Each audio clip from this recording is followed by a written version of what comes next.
Bonjour, nous allons vous présenter notre projet de BTS qui consiste à conceptionner et à réaliser un véhicule adapté pour les maraîchers. Pour la création de ce projet, on s'est inspiré d'une version existante, faite par notre client, du coup un maraîcher.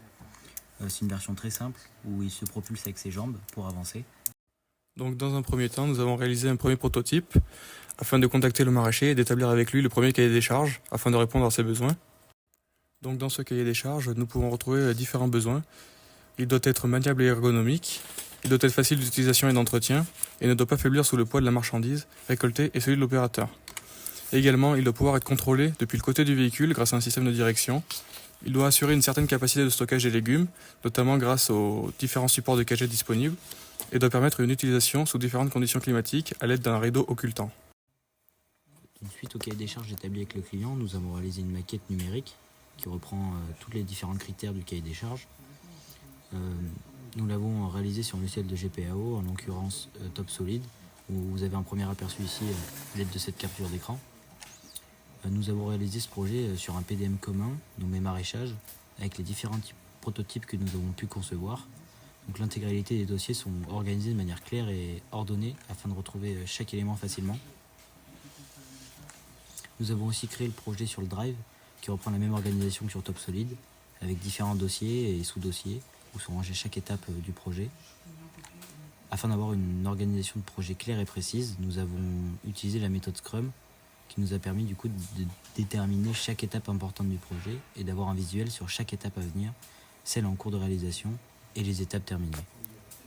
Donc suite à la réalisation du premier prototype, pour la venue du maraîcher, nous avions conceptionné le châssis du véhicule avec un profilet en tôle pliée, mais nous nous sommes vite rendus compte que ce profilet avait une très mauvaise résistance à la torsion.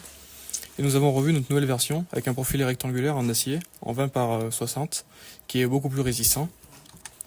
Afin de mieux se rendre compte de cette différence de résistance, nous avons fait une étude de RDM qui compare ces deux profilets et on a constaté que le profilet en tôle se déplaçait d'environ 12 cm par rapport à son axe, tandis que le profilet en 60 par 20, lui, se déplaçait d'à peine 1 mm par rapport à son axe.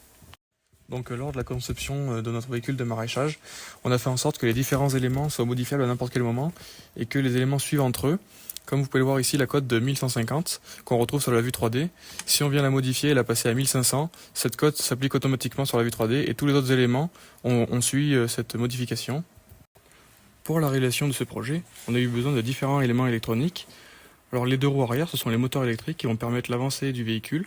Ils seront actionnés par deux accélérateurs, un à l'intérieur du véhicule et un à l'extérieur afin de pouvoir le déplacer en se trouvant à côté. Deux vérins électriques aussi pour permettre la montée et la descente de l'assise. Ils seront actionnés par un interrupteur de position afin d'inverser le sens des moteurs. Tout ceci sera alimenté par des batteries de perceuse standard du commerce afin de les retrouver facilement et de les recharger facilement. Et le tout sera rechargeable grâce à deux panneaux solaires se trouvant sur le toit du véhicule. Donc avant de présenter le projet au client pour la validation, on a quelques éléments manquants à sa conception, notamment la conception et étude des cale-pieds pour que n'importe quelle personne puisse utiliser le véhicule, qu'il soit petit ou grand. Une conception et étude avec un ergonome de la partie assise, donc pour pouvoir faire des grandes séances d'utilisation sans avoir mal, etc. Une direction possible dans le véhicule et sur le côté afin de répondre au cahier des charges. Donc on peut utiliser le véhicule qu'on soit dehors en le poussant ou même dedans. Une étude du rideau occultant, donc une matière facilement trouvable dans le commerce pour les intempéries. Ensuite, on devrait envoyer le prototype à un designer pour avoir un meilleur rendu final pour la commercialisation. Et pour finir, toute l'étude et la prise en compte des petites pièces électroniques nécessaires à son fonctionnement. Donc tout ce qu'on a vu dans le diaporama précédent pour être sûr.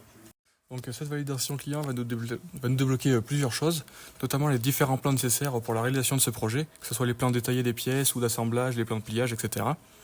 Tout le planning de la fabrication, le Gantt, afin d'estimer le temps de production de notre pièce, toutes les demandes de prix également, que ce soit de la matière ou des commandes fournisseurs tels que les vérins ou les moteurs, et également la recherche des composants électriques afin de finir notre prototype.